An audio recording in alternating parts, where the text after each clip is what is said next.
ಆತ್ಮೀಯರೇ, current affairs ಕ್ಲಾಸ್ಗೆ ತಮಗೆಲ್ಲ ಸ್ವಾಗತ. ನಿಮಗೆಲ್ಲ ತಿಳಿದಿರುವಂತಹ KEಗೆ ಸಂಬಂಧಪಟ್ಟ ಹಾಗೆ ಕರೆಂಟ್ ಅಫೇರ್ಸನ್ನು ಸರಿತಾ ಮೇಡಮ್ ಅವರ ನೇತೃತ್ವದಲ್ಲಿ ಟೋಟಲ್ 1 ಇಯರ್ ಕರೆಂಟ್ ಅಫೇರ್ಸನ್ನು 24 ಅವರ್ಸಲ್ಲಿ ಕಂಪ್ಲೀಟ್ ಮಾಡುವಂತಹ ಒಂದು ಪ್ರೋಗ್ರಾಮು. ಜೊತೆಗೆ KEA ಸ್ಪೆಷಲ್ ಕೋರ್ಸ್ಗೆ ಸಂಬಂಧಪಟ್ಟ ಹಾಗೆ ಸ್ಪೆಷಲ್ ಸಿಲೆಬಸ್ ಸಂಬಂಧಪಟ್ಟ ಹಾಗೆ crash course current affairs plus ಒಂದು ಸ್ಪೆಷಲ್ ಸಿಲೆಬಸ್ಗೆ ಕ್ರಾಶ್ ಕೋರ್ಸನ್ನು ನಾವು ಈಗ ಪರಿಚಯ ಮಾಡಿಕೊಡ್ತಾ ಇದ್ದೇವೆ. ಭಾಳಷ್ಟು ಜನ ಕೇಳ್ಬೋದು, ಸರ್ 1 ಇಯರ್ ಕರೆಂಟ್ ಅಫೇರ್ಸ್ನ 24 ಅವರ್ಸಲ್ಲಿ ಓದೋಕ್ಕಾಗುತ್ತಾ? ಓದಬೇಕು. ಸೊ ನೀವು ಟ್ರಾಪ್ ಆಗಬೇಡಿ, ಕರೆಂಟ್ ಅಫೇರ್ಸಲ್ಲಿ ಟ್ರಾಪ್ ಆಗಬಾರ್ದು ಅನ್ನೋ ದೃಷ್ಟಿಯಿಂದ ನಾವು 24 ಅವರ್ಸ್ಗೆ ರಿಸ್ಟ್ರಿಕ್ಟ್ ಮಾಡಿದ್ದೇವೆ. Okay, so total 40 hours program ಇದು current affairs and also it includes special syllabus crash course. ಟೆಲಿಗ್ರಾಮಲ್ಲಿ ಅವೈಲಬಿಲಿಟಿ ಇರುತ್ತೆ. ಸೊ ಇಂಟ್ರೆಸ್ಟೆಡ್ ಕ್ಯಾಂಡಿಡೇಟ್ಸ್ ಕಾಂಟ್ಯಾಕ್ಟ್ 9620131843ಗೆ ಸಂಪರ್ಕ ಮಾಡ್ಬೋದು. ಈಗ ವೀಕ್ಲಿ ಕರೆಂಟ್ ಅಫೇರ್ಸ್ ಕ್ಲಾಸನ್ನು ಕಂಟಿನ್ಯೂ ಮಾಡೋಣ. ನೋಡಿ, ಪೇಪರ್ನಾಗ ಬರ್ತಕ್ಕಂಥದ್ದನ್ನು ಎಲ್ಲವುದನ್ನು ಓದಬಾರ್ದು. ಓಕೆ, ಎಕ್ಸಾಮ್ಸ್ಗೆ ಸೆಲೆಕ್ಟಿವ್ ರೀಡಿಂಗ್. ಸೊ ನಮ್ಮ ಇಡೀ ಕ್ರಾಶ್ ಕೋರ್ಸು ಅಥವಾ HYT ಅಥವಾ any communication program, we are more focusing on selective preparation, selective reading. Okay, Gujarat's Ambaji marble gets GI tag for its quality. ನೋಡಿ, GI ಟ್ಯಾಗ್ ಯಾರು ಕೊಡ್ತಾರೆ, ಎಷ್ಟು ಪಡ್ಕೊಂಡಿದ್ದಾವೆ, ಫಸ್ಟು ಯಾವುದು ಪಡ್ಕೊಂಡಿದೆ, ತದನಂತರದಲ್ಲಿ ಕರ್ನಾಟಕದ್ದು ಯಾವುವು, ಕರೆಂಟ್ ಅಫೇರ್ಸ್. ಈಗ ಸದ್ಯ ಕರೆಂಟ್ ಅಫೇರ್ಸ್ ಇದನ್ನು GI ಟ್ಯಾಗ್ ಇದೆಯಲ್ಲ, ಕರೆಂಟ್ ಅಫೇರ್ಸ್ ಆ್ಯಂಗಲಿಂದ ಓದಬೇಕು. Plus static angle. Static, what is meaning of static angle ಅಂತಂದರೆ, ಐ ಹ್ಯಾವ್ ಟೋಲ್ಡ್ ಯು ಯಾರು ಕೊಡ್ತಾರೆ ಸ್ಟ್ಯಾಟಿಕ್, ಫಸ್ಟ್ ಯಾವುದು ಬಂದಿದೆ ಅದು static. Okay, there are n number of questions appeared related to the GI tag. GI tag is a ಬಿಸಿ ದೋಸೆ. ಇದು ಪಕ್ಕ ಬರುತ್ತೆ ಎಕ್ಸಾಮ್ಸ್ಗೆ. ಇಂಥವೆಲ್ಲ GI ಟ್ಯಾಗ್ಸು ಪಕ್ಕ ಎಕ್ಸಾಮ್ಸಿಗೆ ಬರುತ್ತೆ. ಓಕೆ, ಸೊ ಇದಕ್ಕೆ geographical indication tag for it's high quality white stone and official side on Friday. ನೋಡಿ, ನಮಗೆ ಈ ಒಂದು ಮಾರ್ಬಲ್ಸ್ ಗುಜರಾತು, ರಾಜಸ್ಥಾನ್ ಕಡೆಯಿಂದನೇ ತುಂಬ ಜಾಸ್ತಿ ಬರುತ್ತೆ, ಅರ್ಥ ಮಾಡ್ಕೊಳ್ಳಿ. The geographical indications registry under ministry of commerce and industry has granted the tag in the name of the Ambazi Marbles Quarry and Factory Association in Banaskantana district. ನನಗೆ ಇಲ್ಲಿ ಇಂಪಾರ್ಟೆಂಟ್ ಏನಪ್ಪ ಅಂದರೆ ಮಿನಿಸ್ಟ್ರಿ ಆಫ್ ಕಾಮರ್ಸ್. ನೋಡಿ, ಇಲ್ಲಿದ್ದಾರೆ ಇವರು is the minister for the ministry of commerce. ಯಾರು minister, ಇವ್ರ ಹೆಸರು ಕಾಮೆಂಟ್ ಮಾಡಿ. Okay, a GI tag recognises a product that possess unique qualities or characteristics linked to their geographical origin. ಅಂದರೆ ಒಂದು geographical indication tag ಅಂತಕ್ಕಂಥದ್ದು ಒಂದು ವಸ್ತು ಮತ್ತು ಒಂದು ಪ್ರದೇಶದ ವಿಶಿಷ್ಟ ವಿಭಿನ್ನವಾದ ಗುಣಗಳನ್ನು ಹೇಳ್ತಕ್ಕಂಥದ್ದು. ತಿರುಪತಿ ಲಾಡು. ಸೊ ಈ ರೀತಿಯಲ್ಲಿ ಕಂಡುಬರ್ತಕ್ಕಂತಹ ಕರ್ನಾಟಕದ ಜಿಯೋಗ್ರಫಿಕಲ್ ಇಂಡಿಕೇಶನ್ ಟ್ಯಾಗ್ಗಳನ್ನು ಕಾಮೆಂಟಲ್ಲಿ ಮೆನ್ಷನ್ ಮಾಡಿ. ಓಕೆ, ಸೊ ಇದು ಸ್ಟ್ಯಾಟಿಕ್ಕು. ಈ ಒಂದು ಮಾರ್ಬಲ್ ಇದೆಯಲ್ಲ, ಇದು ಕರೆಂಟ್ ಅಫೇರ್ಸ್. ಓಕೆ, ನಂತರದಲ್ಲಿ ಇಷ್ಟು ಸಾಕು. ರಿಮೈನಿಂಗ್ ಎಲ್ಲ ಅನ್ವಾಂಟೆಡ್, ಇವೆಲ್ಲ ಅನ್ವಾಂಟೆಡ್. ಓಕೆ, ಅದು ಎಷ್ಟು ವರ್ಷ ಇಲ್ದೋದು ಇವೆಲ್ಲ ಕೇಳಲ್ಲ ರೀ. For example, Gadgil committee report on Western Ghats. Okay, ಅದು ಯಾವ ವರ್ಷದಲ್ಲಿ ಆ ಕಮಿಟಿ ರಚನೆ ಆಯಿತು ಅನ್ನೋದು ಎಕ್ಸಾಮ್ಸ್ಗೆ ಇಂಪಾರ್ಟೆಂಟ್ ಅಲ್ಲ. What it has spoken about Western Ghat, that is important for the exam. Okay, next ನೋಡಿ, NTPCಯಲ್ಲಿ ಕೇಳಿದ್ದಾರೆ, geographical indication is related to dash having unique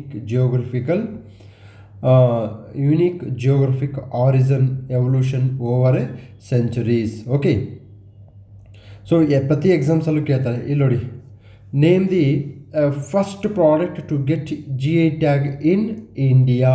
so ನಮಗೆ ಆನ್ಸರ್ ಡಾರ್ಜಿಲಿಂಗ್ ಟೀ ಆಗಿ ಕಂಡು ಬರುತ್ತೆ. ನೋಡಿ, Alphonso mango GI tag. Okay, ತದನಂತರ ಕಾಂಚೀವರಂ, ಕನ್ನಡಿ, ಇವೆಲ್ಲವೂ ಜಿಯೋಗ್ರಫಿಕಲ್ ಇಂಡಿಕೇಶನ್ ಟ್ಯಾಗ್. ಫಸ್ಟ್ ಯಾವುದು? DT ಅಂದರೆ ಡಾರ್ಜಿಲಿಂಗ್ ಟೀ. ನೀವೇನು ಮಾಡಬೇಕೀಗ, ಇದನ್ನೇ ನಾವು ಸ್ಟೇಟ್ಮೆಂಟ್ ವೈಸ್ ಕ್ವಶನ್ಸ್ ಕೇಳ್ತಾ ಇದ್ದಾರೆ. ಸೊ ಅದಕ್ಕೆ ನಮ್ಮ ಇಡೀ ಟೆಸ್ಟ್ ಸೀರೀಸಲ್ಲಿ ವಿ ಸ್ಪೋಕ್ ನಮ್ಮ ಟೆಸ್ಟ್ ಸೀರೀಸಲ್ಲಿ ಸ್ಟೇಟ್ಮೆಂಟ್ ವೈಸ್ ಕೇಳ್ತಕ್ಕಂತಹ ಒಂದು ಅಭ್ಯಾಸವನ್ನು ನಾವು ಬೆಳೆಸ್ಕೊಂಡಿದ್ದೀವಿ. Okay, Birsa Munda birth anniversary PM to address Gujarat event. So I have told you Birsa Munda, Santal rebellion. These are the two important prominent tribal uprising against the British people. Okay. So ಈ ಬಿರ್ಸಾ ಮುಂಡಾ ಮತ್ತು PM ಜನಜಾತೀಯ ಯೋಜನೆ ಇದು ಎಕ್ಸಾಮ್ಸ್ಗೆ important ಅಪ್ಪ, ನೋಡ್ಕೋಬೇಕು. PM ಜನಜಾತೀಯ ಯೋಜನೆ ಬಹಳ important. Okay, so tribals related schemes are always important, specially education, health, water. Okay, the PM will inaugurate 42 Eklavya model residential schools. ನೋಡಿ, Eklavya model residential schools homework ಮಾಡಬೇಕು HYT ಸ್ಟೂಡೆಂಟ್ಸು. ಓಕೆ, ಇವು PM ಜನ್ಮಾನ್ ಯೋಜನೆ, ತದನಂತರದಲ್ಲಿ ಏಕಲವ್ಯ ಮಾಡೆಲ್ ರೆಸಿಡೆನ್ಷಿಯಲ್ ಸ್ಕೂಲ್ಸ್, ಇದು homework. You do homework on this. Okay, ತದನಂತರದಲ್ಲಿ so ನಮಗೆ question Birsa Munda ಬಗ್ಗೆ, ನಮಗೆ ಸಂತಾಲು ಬಿರ್ಸಾ ಮುಂಡಾ ಇವೆರಡು HYT. These are the two things are HYT for the examination. Okay, Ulgulan with reference to India. ಏನಿದು ಉಲ್ಗುಲನ್ ಅಂತಕ್ಕಂಥದ್ದು? ಇದು Birsa Munda revolt 1899-90. Indigo revolt HYT. Indigo ಅಂದರೆ ನೀಲಿ ಬೆಳೆಗಾರರ ಚಳವಳಿ. ಇದಕ್ಕೆ ಸಂಬಂಧಪಟ್ಟ ಹಾಗೆ ನೀಲ್ ದರ್ಪಣ್ ಅಂತಕ್ಕಂತಹ ಪುಸ್ತಕ ಬರುತ್ತೆ. Okay, Birsa Munda. Okay, so ನಮಗೆ ಬಿರ್ಸಾ ಮುಂಡಾ ಅಂತಕ್ಕಂಥವರು ಈ ಕನ್ಸಿಡರ್ ಆ್ಯಸ್ ಎ ಗಾಡ್. ಏನಕ್ಕೆ ಅಂತಂದರೆ ಹೀ ಟೋಲ್ಡ್ ಅವಾಯ್ಡ್ ಬ್ಯಾಡ್ ಪ್ರಾಕ್ಟೀಸಸ್, ಅಂದರೆ ಬುಡಕಟ್ಟು ಸಮುದಾಯಗಳಲ್ಲಿ ಕೆಲವು ಬಾರಿ ಕಂಡು ಬರ್ತಕ್ಕಂತಹ ಆರೋಗ್ಯಕ್ಕೆ ಒಳ್ಳೆಯದಲ್ಲಂತಹ ಸಂಪ್ರದಾಯಗಳು, ಫಾರ್ ಎಕ್ಸಾಂಪಲ್ ಕುಡಿತ ಅಂಥವನ್ನೆಲ್ಲ ಬಿಡಬೇಕು. ಕೆಟ್ಟ ಚಟಗಳಿಂದ ಹೊರಡೆ ಬಂದು ನಾವು ತುಂಬ ಸಾತ್ವಿಕ ಜೀವನವನ್ನು ಮಾಡಬೇಕು ಅಂತಕ್ಕಂತಹ ಅಂಶವನ್ನು ಈ ಮುಂಡಾ ಅವರು ಪ್ರತಿಪಾದನೆ ಮಾಡ್ತಕ್ಕಂಥದ್ದನ್ನು ನೋಡ್ಬೋದು. That's why it is always important. Wholesale price index inflation falls to 27 month low. ನನಗೆ ಇದು ಇಂಪಾರ್ಟೆಂಟ್ ಅಲ್ಲ. ತದನಂತರದಲ್ಲಿ ಇದು ಇಂಪಾರ್ಟೆಂಟ್ ಅಲ್ಲ, ನನಗೆ ಇಂಪಾರ್ಟೆಂಟು ಹೋಲ್ಸೇಲ್ ಪ್ರೈಸ್ ಇಂಡೆಕ್ಸ್ ಯಾರು ಬಿಡುಗಡೆ ಮಾಡ್ತಾರೆ, ತದನಂತರದಲ್ಲಿ ಎಷ್ಟು ತಿಂಗಳಿಗೊಮ್ಮೆ, ಅಂದರೆ ಒಂದು ತಿಂಗಳಿಗೊಮ್ಮೆ ಬಿಡುಗಡೆ ಮಾಡ್ತಾರೆ. ನಂತರದಲ್ಲಿ ಇಲ್ಲಿ ಕಂಡುಬರ್ತಕ್ಕಂತಹ ಕಾಂಪೊನೆಂಟ್ಸ್ ಯಾವುವು, ಉದಾಹರಣೆ ಪ್ರೈಮರಿ ಪ್ರಾಡಕ್ಟ್ಸ್, ಮ್ಯಾನುಫ್ಯಾಕ್ಚರಿಂಗ್, ಫ್ಯೂಯಲ್. ಆ ಕಾಂಪೊನೆಂಟ್ಸಲ್ಲಿ ಯಾವುದಕ್ಕೆ ಎಷ್ಟು ಪರ್ಸೆಂಟ್ ಇದೆ ಅದು ಸಹ ಭಾಳ ಇಂಪಾರ್ಟೆಂಟು. ಓಕೆ, ಅದು ಸಹ ಭಾಳ important. You should take care about this. Okay, ತದನಂತರದಲ್ಲಿ ನನಗೆ ನೆಕ್ಸ್ಟ್ ಕಂಡು ಬರ್ತಕ್ಕಂಥದ್ದು difference between WPI and CPI. ಅಲ್ಲಿದೆ. WPIಯಲ್ಲಿ ಸರ್ವಿಸ್ ಇರಲ್ಲ, CPIಯಲ್ಲಿ ಸರ್ವಿಸ್ ಇರುತ್ತೆ. Consumer price index. Consumer price ಇಂಡೆಕ್ಸಲ್ಲಿ agriculture, rural, labour, okay, urban ಅಂತ ಕಂಡು ಬರ್ತಕ್ಕಂಥದ್ದು ನೋಡ್ಬೋದು. CPIಯಲ್ಲಿ ಲೇಬರ್ ಬ್ಯೂರೋ ಕೆಲವೊಂದು ಡಾಟಾವನ್ನು ಬಿಡುಗಡೆ ಮಾಡ್ತಕ್ಕಂಥದ್ದನ್ನು ನೋಡ್ಬೋದು. ಓಕೆ, ಸೊ ತದನಂತರದಲ್ಲಿ Iran seizes oil tanker in the strait of Hormuz. ನೋಡಿ, strait of Persian gulf, strait of Hormuz, red sea, Bab el Mandeb, gulf of Oman, ಇವೆಲ್ಲವೂ ಯಾವಾಗಲೂ ಎಕ್ಸಾಮ್ಸ್ಗೆ important. So strait of Hormuz ಎಕ್ಸಾಮ್ಸ್ಗೆ important. So in this regard we have already discussed in our HYT classes map work. Okay, strait of Hormuz, Bab el Mandeb, ಅದರ ಸುತ್ತ ಕಂಡು ಬರ್ತಕ್ಕಂತಹ countries. ನೋಡಿ, ನಮ್ಮ ಅಪ್ಪನ ಕಾಲಲ್ಲ, ನಮ್ಮ ಭಾರತೀಯ ಪುರಾತನ ಕಾಲದಿಂದನೂ strait of Hormuz, Iran control ಎಕ್ಸಾಮ್ಸ್ಗೆ important. You should see this. Okay, ನೀವನ್ಸುತ್ತೆ ಇದು ಕರೆಂಟ್ ಅಫೇರ್ಸ್ ಅಲ್ಲ. Who has told you this is a current affairs? This is not a current affairs at all. This is purely static subject. No matter whether it is in current affairs or not, you have to go through very seriously.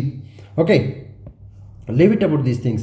Let it be. Okay, whatever happens, it happens. Okay, anything, whatever the geopolitical conflicts, if it happens related to Strait of Hormuz, let it happen. That is not under our control. But it's our duty to speak, should know that Strait of Hormuz, the countries surrounding with it, and what are the implications to India. Okay, anything, whenever Iran controls Strait of Hormuz in a more stricter way, it is going to impact not only for India, for all the nations, all the countries. Okay,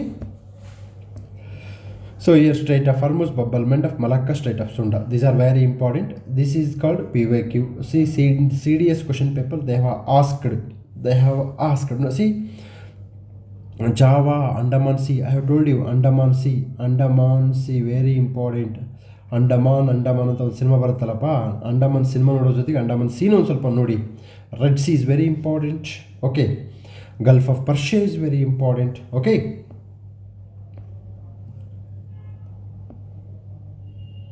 so Hormuz Strait, Persian Gulf and Gulf of Oman. Okay, Gulf of Oman.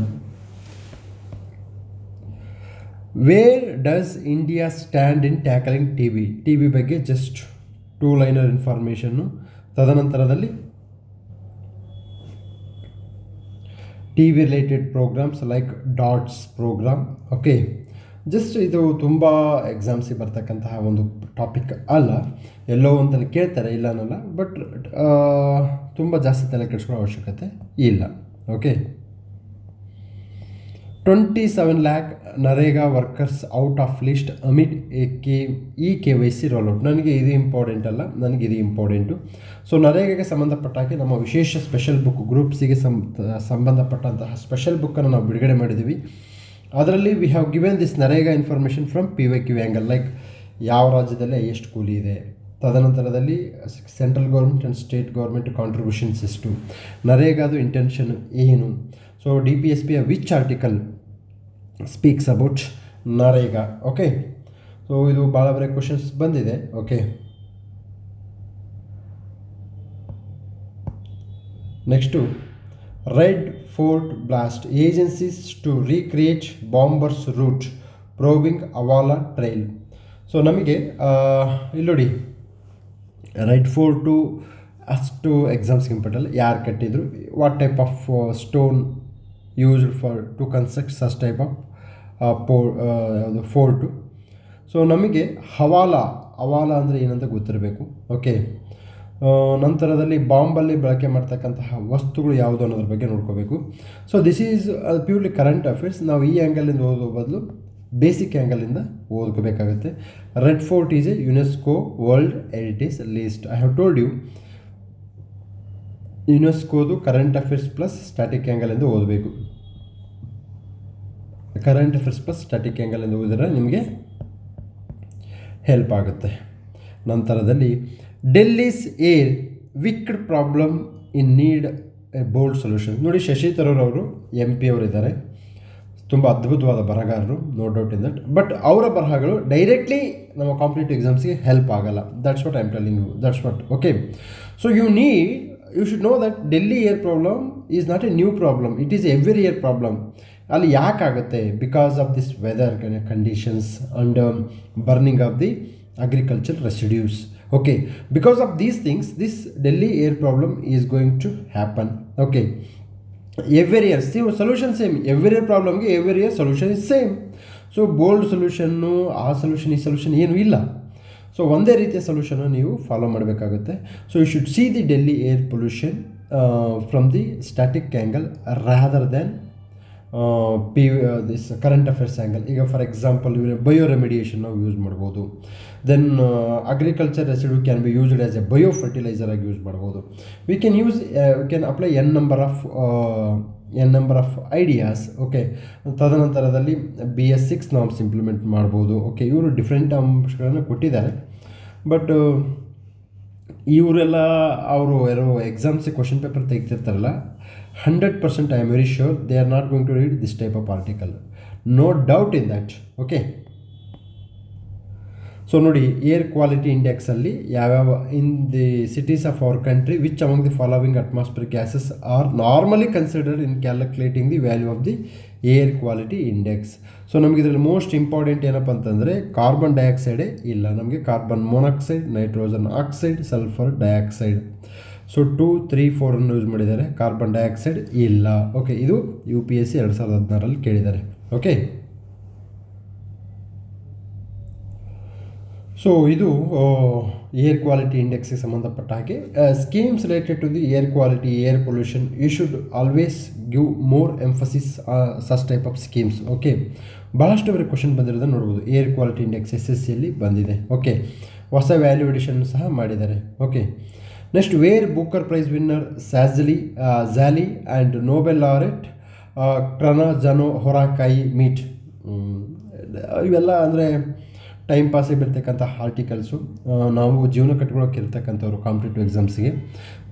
So you should take care. Okay, so next ಇದು part 2 video of this current affairs. Part 2 of the video of this current affairs is available for HYT class students. So we'll meet in the second class, and thank you.